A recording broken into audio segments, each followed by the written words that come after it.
Hi Subhash Subhash 1 2 3 4 ഇന്ദ്രരത്നം hi ഇന്ദ്രരത്നം ഞാൻ വന്നിട്ട് 15 കൊല്ലായി. ഇന്ന് രാവിലത്തെ ഫ്ലൈറ്റിലെത്തി നേരെ അമ്മയും കൊണ്ട് ഇങ്ങോട്ട് പോകും.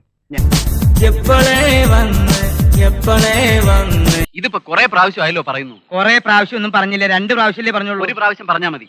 ഇനി നിങ്ങളുടെ പ്രശ്നങ്ങൾ എന്താണെന്ന് പറയൂ. ആരുടെ കിടന്ന് അമർന്നത്?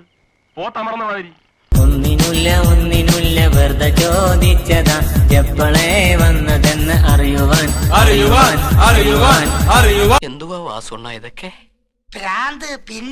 ഞാൻ പറഞ്ഞില്ല, എനിക്ക് നാണിച്ചു നിന്നു. അവര് ചീത്ത പറഞ്ഞു, ഞാൻ കുഴങ്ങിപ്പോയി. ജോസഫേ, എന്തുവാണത്? കേട്ടൂടെ പാട്ട്? ഇത് പാട്ടല്ല, ഇതിന്റെ പേര് വേറെയാ. ഒടുവിൽ ഞാൻ അവിടെ മയങ്ങിപ്പോയി. അങ്ങനെ മയങ്ങിപ്പോയി. ഇവർക്ക് പ്രാന്താടാ. നിനക്ക് എങ്ങനെടേ ഇതിനൊക്കെ മാസക്കൂലികൾ തന്നെ?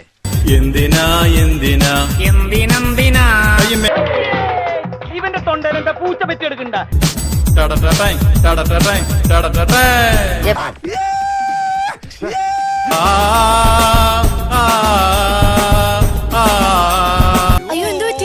മലയാള അക്ഷരം പഠിക്കുന്നതാ.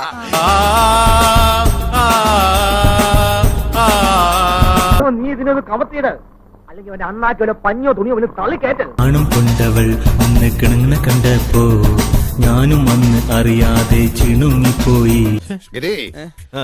ചലച്ചിത്ര ഗാന ലോകത്തിന് വേണ്ടി നമ്മളൊരു സൽക്കർമ്മം ചെയ്യേണ്ടിയിരിക്കുന്നു. ഈ പാട്ടുകളുടെ ട്യൂൺസ് റെഡി ആയി കഴിഞ്ഞാൽ ഇവനെയൊക്കെ കൊന്നുകളഞ്ഞേക്ക്. നാണം കൊണ്ടവൾ അന്ന് കിണുങ്ങണ കണ്ടപ്പോ ഞാനും അന്ന് അറിയാതെ ചിണുങ്ങിപ്പോയി. 100 രൂപയുണ്ട്. ഇതെന്തിനാണെന്നറിയാവോ? എന്റെ പാട്ട് കേട്ട് മൈൻഡ് കുളിർത്തിട്ടായിരിക്കും സാർ. തെണ്ടി, ഇനി ഒരിക്കലും ഒരു പാട്ട് പാടാതിരിക്കാൻ വേണ്ടിയാ.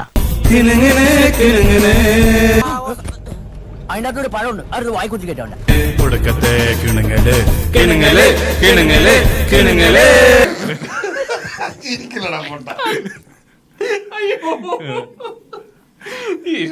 സങ്കടമുണ്ട്, ഓർക്കുമ്പോ സങ്കടമുണ്ട്.